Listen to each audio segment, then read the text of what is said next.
বাংলাদেশকে দুর্বল, শক্তিহীন, নতজানু ভাবার কোনো রকম অবকাশ নাই। আমাদের একই সাথে সাথে ভারতের সাথে বাংলাদেশের যত চুক্তি হয়েছে গত 15 বছরের ব্রিটিশ শাসন আমলে সেটা প্রকাশ করার দাবি করা হয়েছে এবং একই সাথে সাথে রামপাল সহ বাংলাদেশের জন্য ক্ষতিকর যে সমস্ত চুক্তি আছে সেগুলি বাতিল করার দাবি করা হয়েছে।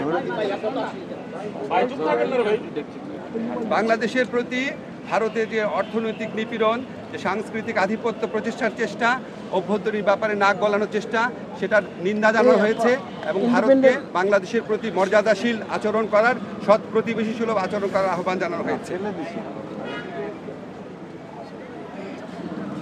আচ্ছা, আমাদের এই পরিস্থিতি মোকাবেলায় ভারত বাংলাদেশ বিরোধী যে বিভিন্ন প্রচারণা চালাচ্ছে, এই পরিস্থিতি মোকাবেলায় সকল সম্প্রদায়ের মানুষের ভূমিকার প্রশংসা করা হয়েছে এবং সাম্প্রদায়িক সম্প্রীতি যে কোনো উস্কানির মুখে অটুট রাখার প্রত্যয় ব্যক্ত করা হয়েছে। সবশেষে সবাই একটা জিনিস বলেছেন যে আমাদেরকে আর শক্তিহীন, দুর্বল, নতজানু ভাবার কোনো রকম কোনো অবকাশ নাই। যে কোনো ধরনের অপপ্রচারণা এবং উস্কানির বিরুদ্ধে আমরা ঐক্যবদ্ধ থাকব এবং আমরা আমাদের ঐক্য অটুট রাখব, আমরা সাহসী থাকব এবং আমরা যে কোনো ভবিষ্যতেও যে কোনো ধরনের প্রচারণা আসলে, যে কোনো ধরনের উস্কানি আসলে আমরা আমাদের ঐক্যকে আরও বেগবান দেখানোর একটা প্রচেষ্টা অব্যাহত রাখব।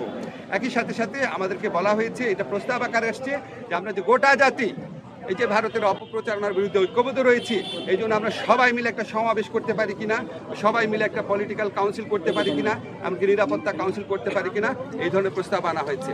এই সভার মূল সুর ছিল যে আমাদের মধ্যে মত, পথ, আদর্শের ভিন্নতা থাকবে, আমাদের রাজনীতি ভিন্নতা থাকবে, অবস্থান ভিন্নতা থাকবে, কিন্তু দেশ, সার্বভৌমত্ব এবং অস্তিত্বের প্রশ্নে আমরা সবাই এক, সবচেয়ে উপরে দেশ, এবং এটার থেকে আমরা কখনো বিচ্যুত হব না। বাংলাদেশকে দুর্বল, শক্তিহীন, নতজানু ভাবার কোনো রকম অবকাশ নাই।